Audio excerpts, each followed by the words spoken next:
রাসূল সাল্লাল্লাহু আলাইহি ওয়াসাল্লামের উহুদ যুদ্ধের সময় মদিনার মধ্যে ছড়ায় গেছে নবী নায়কুল্লাহ মুহাম্মদ মুহাম্মদ হত্যা হয়ে গেছে, মুহাম্মদকে হত্যা করে ফেলছে, মুহাম্মদ শহীদ হয়ে গেছে।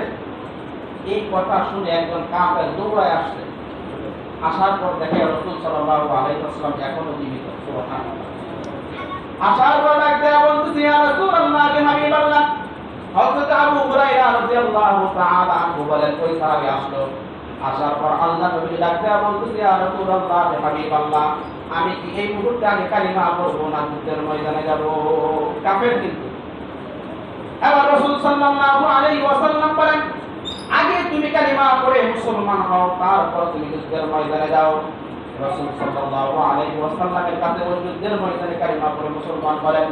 হওয়ার পর যুদ্ধের ময়দানে যাবেন, এরপর পয়গম্বরকে ডাক দেয়া বলেন, পয়গম্বর, ইতিপূর্বে আপনি কালিমার কত দাওয়াত আমাকে দিয়েছেন, কিন্তু কাফেরদের কাছে, কাফেরদের বাইরে, কাফেরদের দল করার কারণে আল্লাহ পাক আমার মন মানসিকতাকে এত নষ্ট করে দিয়েছিল যে আপনার কথা আমার ভালো লাগতো না।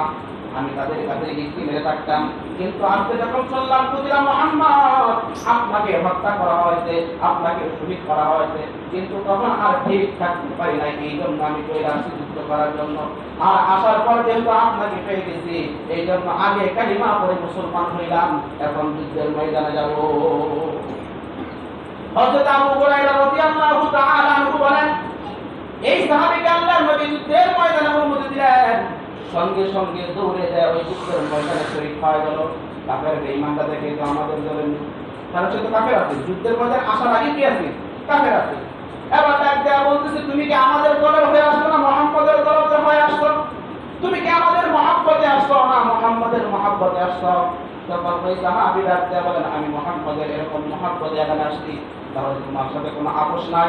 এই বলে 4-5 জন কাফের এরকম তাকে বেষ্টন করে সঙ্গে সঙ্গে তাকে হত্যা করে ফেলল, শহীদ হয়ে গেল। হযরত আবু হুরায়রা রাদিয়াল্লাহু তাআলা আনহু দইরা পয়গম্বরের কাছে আসলেন, ও পয়গম্বর, কিছুক্ষণ আগে যে লোকটা আপনার কাছে কালিমা পড়ে মুসলমান হয়ে যুদ্ধের ময়দানে গেছে, ওই লোকটা তো কিছুক্ষণের মধ্যে এরকম শহীদ হয়ে গেছে। আল্লাহ রাসূল সাল্লাল্লাহু আলাইহি ওয়াসাল্লাম বলেন, ও আবু হুরায়রা, লক্ষ্য করে শোনো, এই লোকটা শহীদ হয় না, সরাসরি আল্লাহর জান্নাতে গেছে।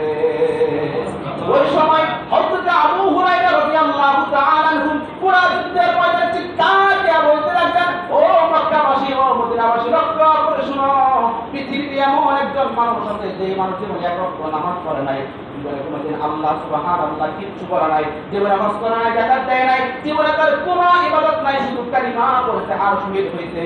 কোনো ইবাদত না করার পরেও আল্লাহ পাক তাকে জান্নাত দিয়ে দিবেন।